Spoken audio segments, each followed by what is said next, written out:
There is a kind of betrayal that does not just break your heart. It reaches inside your chest, pulls out everything you believed about yourself and the people you loved most, and leaves you standing in a room full of people who called you family, completely and utterly alone. That was the night I found them. And that was the night I disappeared. My name is Alina Ashford. And before I tell you what I did, before I tell you about the years I spent rebuilding myself from nothing, about the secret I kept hidden, about the day he found me and had to look his own son in the eyes for the very first time, I need to take you back to the beginning. Because you cannot understand how far I fell unless you understand how beautiful everything looked before it shattered. I grew up in a world that other people only read about in novels. My father was Lord Ashford, a man of old money and older manners, and our estate in the English countryside was the kind of place that made guests go quiet when they first stepped through the gate. Rolling green hills, a lake that caught the light on summer mornings, a house that had been in our family for 200 years. From the outside, it looked like a fairy tale, and for a long time I believed it was one. I was the eldest daughter. My sister Cecily was 3 years younger, and from the time we were children, people always said the same thing: Alina is the sensible one, Cecily is the beautiful one. I never let those words wound me. Not then. I loved my sister. I would have walked through fire for her, and she knew it. I was 24 when I met Lord Edmund Hargrove, the Duke of Windermere. He came to one of my father's autumn dinners, broad-shouldered and quietly commanding, with dark eyes that made you feel like the only person in the room. He said very little that first evening, but when he did speak, he spoke to me, not at me, not past me, to me. We courted for 8 months. He was formal in public and tender in private, the kind of man who remembered small things, who noticed when you were tired before you said so, who wrote letters with careful, deliberate words. I fell in love with him the way you fall into deep water slowly, and then all at once, with no way to know how far down the bottom was. He proposed in the garden of our estate on a cold October morning. He did not kneel dramatically. He simply took my hand, looked at me steadily, and said, "Alina, I cannot imagine a life that does not have you at the center of it." I said yes. Of course I said yes. I thought I had found the one person in the world who truly saw me. We were engaged for 4 months before the wedding. Those months were full of preparations, dressmakers and guest lists and seating arrangements, and the small, relentless logistics of joining 2 old families. Edmund and I saw less of each other than I would have liked. He was busy with his estate, with business in London, with all the invisible machinery of a duke's responsibilities. I understood. I told myself I understood. But something was different. I noticed it around the 2nd month of our engagement. Not anything loud or obvious, just a quiet shift, the way a room feels different when someone has moved a piece of furniture slightly and you cannot immediately say what has changed. Edmund seemed distracted when we were together. His letters grew shorter. When I mentioned it once, gently, he said he was under strain with financial matters and asked me not to worry. I believed him. What I did not see, what I was not looking for, was Cecily. She had always loved Edmund's estate. She visited often, always with a reasonable excuse. She wanted to see the library. She had a message from my mother she was passing through. I thought nothing of it. She was my sister. He was my betrothed. There was nothing to think. I should have paid closer attention to how quickly she found reasons to be wherever he was. I should have noticed the way her laugh changed around him, brighter, more deliberate, tilted slightly toward him like a flower following the sun. I should have noticed the way he sometimes looked at her when he thought I was not watching. But I was busy being in love. And sometimes love makes you blind in the most careful, practiced way, because part of you already knows and has decided, without your permission, that you would rather not see. The wedding was 6 days away when everything came apart. It was a Thursday evening. I had come to Edmund's estate unannounced, something I rarely did, because I had a small gift for him, a pocket watch I had commissioned with both our initials engraved on the inside cover. I wanted to give it to him privately, before the chaos of the wedding week swallowed every quiet moment. The housekeeper let me in. She seemed flustered, which I registered only as a small, nameless thing. I walked through the hallway toward the drawing room, where I assumed Edmund would be. The door was slightly open. The fire inside was lit. I heard her laugh first. Cecily's laugh, soft and low and utterly unmistakable to me. I had known that laugh my entire life. And then I heard his voice. Not words at first, just his tone. Intimate, easy, the way he only ever spoke to me. I pushed the door open. They did not hear me immediately. They were close together on the settee near the fire, her hand in his, her face turned up toward him. He was looking at her the way he used to look at me in the early months before the letters grew short and the silences grew long. He looked at her like she was the center of the room. I stood in that doorway for what felt like a very long time, long enough for the pocket watch to become heavy in my hand, long enough for every warm memory of the past 8 months to peel away from me like paint in the rain. Cecily saw me first. Her face went white. She pulled her hand back, but it was too late, and she knew it, and I knew it, and the air in that room knew it. Edmund turned. His expression did not collapse into guilt the way I might have expected. It settled into something worse, something slow and painful that told me this was not new. This was not an accident. This was something that had been building for weeks, maybe months, quietly and deliberately in the spaces I had trustingly left empty. He said my name, Eleanor. I held up one hand. I do not know where the stillness came from. I felt like the floor had dissolved beneath me, like I was standing on nothing, falling through nothing. But my hand was perfectly steady. I looked at my sister. I looked at the man I was supposed to marry in 6 days. And then I set the pocket watch down on the table by the door. I walked out of that house. I did not cry, not on the drive home, not when I entered my own bedroom and sat on the edge of my bed in the dark. The tears did not come until nearly dawn. When the birds outside began to call and the world started moving again as if nothing had changed. That was when it hit me, not just what I had lost, but what had been happening behind my back for God knows how long, and how completely, willingly blind I had been. I cried until I had nothing left. And then in the silence after, something inside me went very quiet, very still, not peaceful, nothing like that, but resolved. I was not going to let them see me break. I was not going to stand at the edge of that wreckage and beg for explanations or apologies or the small, poisonous crumb of an excuse. I was not going to become a story people whispered about at dinner parties. The jilted bride, the discarded sister, the woman who waited at the church. I was going to disappear. Within 48 hours, I had withdrawn money I had kept privately in my own name, an inheritance from my grandmother that I had always managed separately, on instinct, without ever knowing why. I left letters. One for my parents, telling them I was well, that I needed time, that I would write when I could. Nothing that gave an address, nothing that gave a direction. I left nothing for Edmund. I left nothing for Cecily. I took one trunk, one bag, and the life I had not yet lived, and I walked away from everything I had known. I told myself I was leaving to survive.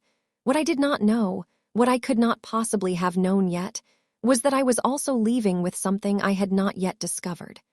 A secret that would change everything for everyone for years to come. I left England on a gray Tuesday morning in November. The sea was rough, and the sky was the color of old iron.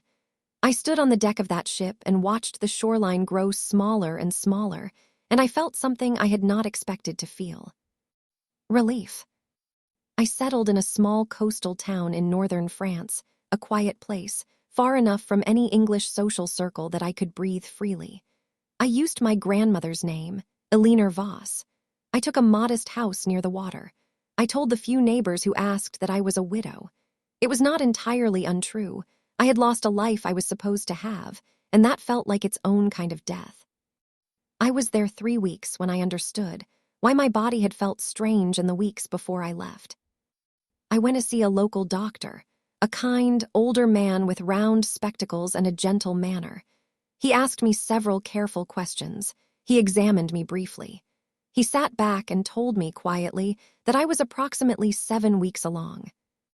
I sat in that small white room for a long time after he spoke. I looked at the window, at the gray water beyond it, at a life that had already been broken once and was now asking me to decide what shape it would take next. I could have gone back. Part of me thought about it, the rational, frightened part that understood what it meant to be unmarried and alone and expecting a child in a foreign country. I thought about Edmund's face if I returned, the obligation he would feel, the cold, dutiful marriage that would follow, Cecily hovering at the edge of every family occasion for the rest of our lives, watching. I could not do it. I chose myself. I chose the child. I chose the hard, uncertain, achingly free life over the comfortable cage. And I stayed. His name is William Edmund Voss, though I gave him my grandmother's surname, not his father's. He came into the world on a July morning when the sun was high and the sea outside was the color of glass, and the moment I held him I understood, for the first time since that night in the drawing room, that I had not lost everything. I had carried something precious out of the wreckage without even knowing it. He had Edmund's eyes, dark and steady and calm. I looked at them and felt the complicated grief of loving someone you have no right to grieve anymore. But I also felt something fiercer than grief, something that straightened my spine and set my jaw. This child was mine. I would give him a life that had nothing to do with betrayal. And so I built one. The years passed the way they do when you are busy surviving, not quickly, not slowly, but with weight. I found work translating letters and documents for a local merchant who did business with English clients. I made friends carefully, trusting slowly. William grew. He was a serious, bright child, curious about everything, gentle with animals, quietly funny in the way that catches you off guard and makes you love someone so ferociously it frightens you.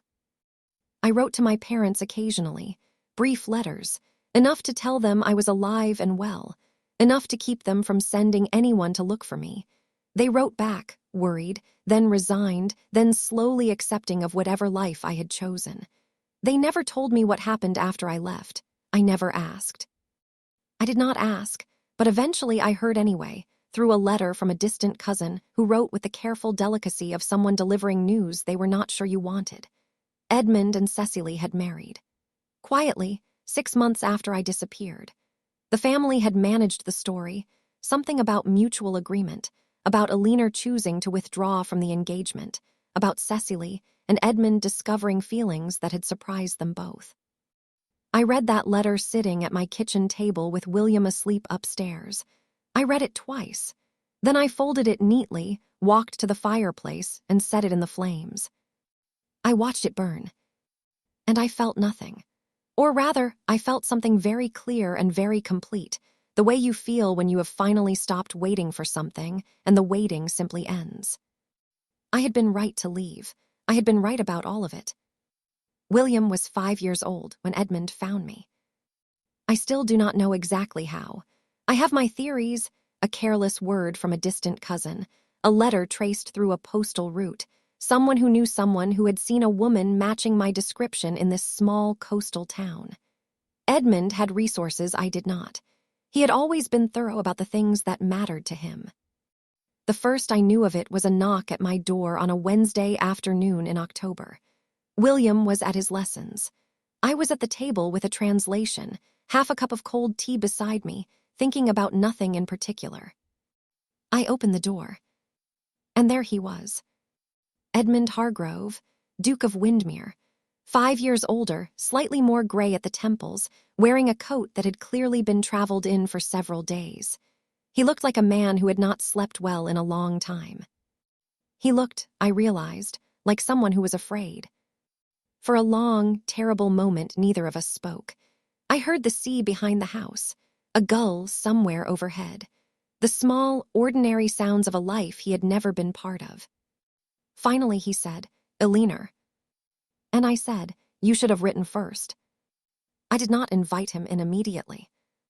I made him wait on the step while I collected myself, not out of cruelty, but because I needed 10 breaths and a steady heartbeat before I could face what was about to happen.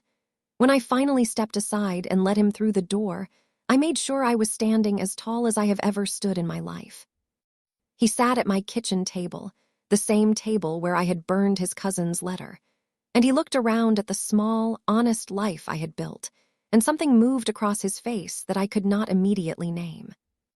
Later, I decided it was recognition. He was seeing, for the first time, what it looked like when I chose myself. He had come, he said, because he had never stopped thinking about what happened. Because he needed to explain, to apologize, because he had spent 5 years trying to locate me and he had not been able to live with the silence. He spoke carefully, the way he always did, and I listened without interrupting, the way I always had. When he finished, I asked him one question. Did you love her? When you were still engaged to me, did you already love her? He looked at the table. He did not answer for a long time, and then he said very quietly, yes. I nodded. Then there is nothing to forgive, Edmund. You made your choice, I made mine. He looked up at me then, and I saw it, the moment his eyes moved past me to the staircase behind me, to the small boots sitting at the bottom of the steps, to the child's drawing pinned near the door, to every quiet, accumulated evidence of a child who lived in this house. His face changed entirely. He said very slowly, Alina is there. He stopped. He started again. How long have you been here? 5 years, I said. The silence that followed was the loudest thing I have ever heard. I told him. I owed him that much, not for his sake, but for William's. I sat across from the man who had shattered my life, and I told him, calmly and clearly, that he had a son. That his son was 5 years old. That his son was healthy and bright and curious and loved and had been perfectly well cared for in his absence. That his son's name was William, and that I had given William my grandmother's name instead of his, because I had not known how this day would come, only that it would come eventually. Edmund sat very still while I spoke. When I finished, he pressed one hand flat against the table and closed his eyes. His jaw was tight. His shoulders curved forward slightly, as if the weight of what I was saying had physical mass. When he opened his eyes, they were wet. I did not feel satisfaction at that, but I did not look away either. I want to know him, he said. Please, Alina, I want. I know, I said, and William deserves to know his father. That is why I am not turning you away. I paused. Let that land. But understand this, Edmund. You are here because I am allowing it. This is my home. This is my son's life. You do not arrive and rearrange it. You earn a place in it slowly, carefully, on his terms and on mine. Is that understood? He looked at me for a long moment, and then he nodded, once, with a gravity that told me he understood exactly what I had become in the years since he had last seen me. He had expected the woman from the drawing room doorway, the still, stunned woman holding a pocket watch. He had found someone entirely different. The first meeting between Edmund and William happened 2 days later. I told William the truth in the simplest language I could find, that his father was a man I had known in England, that they had not been able to be together, that his father had recently learned about him and wanted very much to meet him. William listened with that serious, considering expression he always wore when something mattered. He asked one question. Does he seem like a good person? I thought about that longer than I should have. He is a complicated person, I said, but I believe he genuinely wants to do right by you. William nodded, as if that settled it. They met in the garden behind the house. Edmund crouched down to William's level immediately, an instinct I had not expected and which quietly impressed me. They were cautious with each other at first, the way strangers are when they both understand that what happens next matters deeply. And then William pointed to something in the flower bed, a beetle he had been watching for 3 days, and launched into an entirely detailed explanation of its behavior, and Edmund listened with complete, genuine attention. By the end of that first hour, they were sitting side by side on the garden wall, William chattering, Edmund listening, and I watched from the kitchen window with my tea going cold in my hands and something complicated unwinding in my chest. Not love, not forgiveness, something quieter than either of those. The knowledge that the worst thing that had ever happened to me had not destroyed me. It had redirected me. And the life waiting on the other side of that redirection, this small house, this sea, this remarkable child, was more mine than any life I had been handed would ever have been. Edmund came back the following week, and the week after that. William warmed to him gradually, Then suddenly, the way children do. They developed rituals, a particular walk they took along the cliff path, a game with stones, a set of questions William had apparently compiled for Edmund about the mechanics of running a large estate, because William had decided he wanted to understand everything. Edmund asked me, eventually, about a more formal arrangement, about his responsibilities, about William's future, about what I needed. I told him what I needed was simple. I needed William to know his father. I needed the truth to be told in age-appropriate pieces as William grew. I needed Edmund to show up consistently and not simply when it was convenient. And I needed my own life, this life, my independence, my name, my choices, to remain entirely my own. He agreed. He hired a solicitor. He made arrangements for William's future, a trust, an education, a legal acknowledgement of paternity that would protect William's standing in both worlds. He did not ask for anything in return except the time with his son that I offered him. He never asked me to come back. I think he understood, by then, that a leaner Voss could not be retrieved. She did not exist anymore in the form he had known. Cecily wrote to me once, about a year after Edmund found me. A long, careful, agonized letter full of explanations and apologies, and a desperate reaching for the sister she remembered. I read every word. I read it the way you read something important that no longer has the power to wound you, carefully, thoroughly, and with a kind of clinical clarity. I wrote back, a short letter. I told her I did not hate her. I told her I had not spent these years consumed by what she had done. I told her that I had built a life I was proud of, and that I hoped she had done the same. I told her I wished her no harm. I also told her I did not need her in my life, that some things, once broken, do not need to be repaired to be resolved, that I had made my peace, not with what she did, but with the version of myself who survived it. I have not written to her since. She has not written again.